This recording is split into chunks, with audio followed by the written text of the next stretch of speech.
આજથી થોડાક દિવસ પહેલા વિરમગામના ધારાસભ્ય હાર્દિક પટેલ દ્વારા પોતાની હૈયાવરડ ઠાલવતા એક પોસ્ટ લખી હતી। ગુજરાતના મુખ્યમંત્રીને તેમણે પત્ર પણ લખ્યો, જેમાં વિરમગામની જે દુર્દશા થઈ છે, જે રોડ રસ્તાની દયનીય હાલત છે, ગંદકીનો સામ્રાજ્ય છે, તે મામલે તેમણે પોતાની હૈયાવરડ ઠાલવી હતી અને જન આંદોલનની પણ ચીમકી ઉચ્ચારી હતી। જો કે ધારાસભ્ય હાર્દિક પટેલની પોસ્ટ પર પાટીદાર નેતા વરુણ પટેલે વળતો પ્રહાર કર્યો છે। તેમણે ફેસબુકના માધ્યમથી એક પોસ્ટ કરી છે। વૈષ્ણવજન તો તેને કહીએ જે પીડ પરાઈ જાનાને રે। નમસ્કાર દર્શક મિત્રો, નવજીવન ન્યૂઝમાં આપનું સ્વાગત છે। હું છું ફૈદાન। વિરમગામના ધારાસભ્ય હાર્દિક પટેલ ફરી એકવાર આંદોલનના મૂડમાં દેખાઈ રહ્યા હોય તેવું ચર્ચાઈ રહ્યું છે, કેમ કે સ્થાનિક પ્રશ્નને લઈને તેઓ ચિંતિત જોવા મળ્યા છે। વિરમગામમાં રોડ રસ્તા તેમજ ગટર ઉભરાવાની સમસ્યા જેવા અલગ અલગ પ્રશ્નોને લઈને તેમણે ગુજરાતના મુખ્યમંત્રી ભૂપેન્દ્ર પટેલને એક પત્ર લખ્યો હતો અને પત્રમાં તેમણે આંદોલનની ચીમકી પણ ઉચ્ચારી હતી। આ પત્ર લખ્યા બાદ આ લેટર બોમ્બથી ચકચાર મચી ગઈ હતી। અનેક પ્રકારના સવાલો ઉઠ્યા હતા અને આ ઘટનાને લઈને પાટીદાર નેતા વરુણ પટેલે હાર્દિક પટેલની આ પોસ્ટને લઈને કેટલાક બાબતમાં સવાલો ઉઠાવ્યા છે। જે ફેસબુક પોસ્ટમાં વરુણ પટેલ લખી રહ્યા છે, વિરમગામની ઐતિહાસિક પ્રથમવાર આવી દુર્દશાનું જનક કોણ? ગામના તમામ કોર્પોરેટર જ્યારે સામૂહિક ચીફ ઓફિસર વિરુદ્ધ સરકારમાં રજૂઆત કરી ત્યારે માનીતાઓને મલાઈ ચાલુ હતી, એટલે કોર્પોરેટર વિરુદ્ધ સરકારમાં જઈ ભ્રષ્ટાચારના ભાગીદારને બચાવનાર કોણ? માનીતાઓને મલાઈ મળે આ માટે નગરપાલિકાના કોર્પોરેટરને નગરપાલિકાના કામથી દૂર રાખનાર કોણ? અંદાજિત 45 કરોડ જેટલા રૂપિયા સરકારમાંથી આવ્યા, 45 કરોડ ખર્ચ્યા પછી આ ઐતિહાસિક વિકાસનો જવાબદાર કોણ? વિરમગામની પ્રજાના ભાગના 45 કરોડ ખાઈ હજમ જનાર કોણ? વિરમગામની પ્રજાના નકામા છોકરાને માફ નહીં કરે। આ તો મલાઈવાળામાં ડખા ચાલુ થયા અને બકરું ભરાણું એટલે સિંહને બદનામ કરવા નીકળ્યું છે CR પાટીલ। આ પ્રકારે તેમણે આ એક પોસ્ટ લખી છે અને આ પોસ્ટથી ખળભળાટ મચી ગયો છે। આ મામલે નવજીવન ન્યૂઝે વરુણ પટેલ સાથે વાતચીત કરતા તેમણે શું ખુલાસો કર્યો છે તે સાંભળી લો।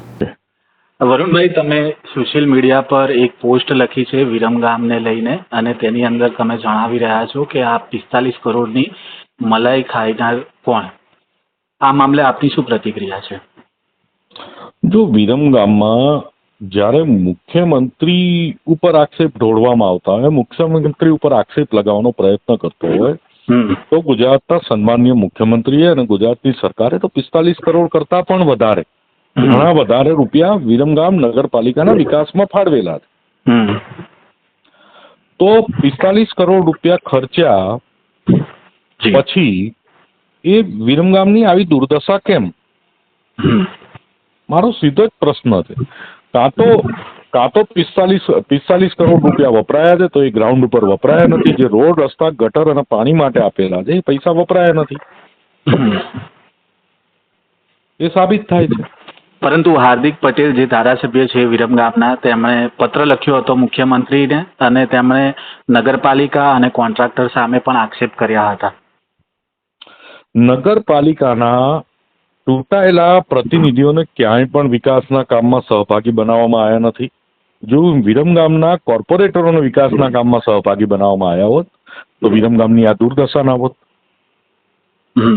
તમે પોસ્ટમાં એવું પણ લખ્યું છે કે વિરમગામની પ્રજા આ નકામા છોકરાને માફ નહીં કરે। આની અંદર કોઈ નામનો ઉલ્લેખ નથી। આ ઈશારો કોના તરફ છે? અરે જે પણ વિરમગામમાં જે નકામા છોકરા હોય કોઈને વિરમગામની પ્રજા માફ નહીં કરે। આવડી ગટર ને પીવાનું પાણી મિક્સ થઈને એ પાણી પીવામાં આવતું હોય તો ક્યાંથી પ્રજા તમને માફ કરે? આવા રોડ ઉપર ખાડા હોય, આટલી હદે ગંદકી હોય તો ક્યાંથી પ્રજા તમને માફ કરે? જે પણ જવાબદાર નકામા છોકરા હશે એને કોઈને જનતા માફ નહીં કરે। વરુણભાઈ, તમે એ પોસ્ટમાં એવું પણ લખ્યું છે કે મલાઈ મળવાના ડખા ચાલુ થયા, બકરું ભરાણું એટલે સિંહને બદનામ કરે છે। બધી પ્રજા ખૂબ સમજુ અને હોશિયાર છે, જી બધું સમજી જશે। ઓકે વરુણભાઈ, ખૂબ ખૂબ આભાર તમે નવજીવન ન્યૂઝ સાથે જોડાયા તે બદલ।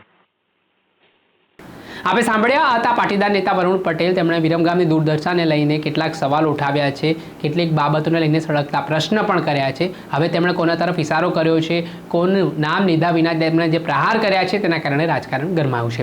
દર્શક મિત્રો, આવા જ નવા વિડીયો સાથે આપણે માહિતગાર કરતા રહીશું, એટલે નવજીવન ન્યૂઝ જોતા રહો।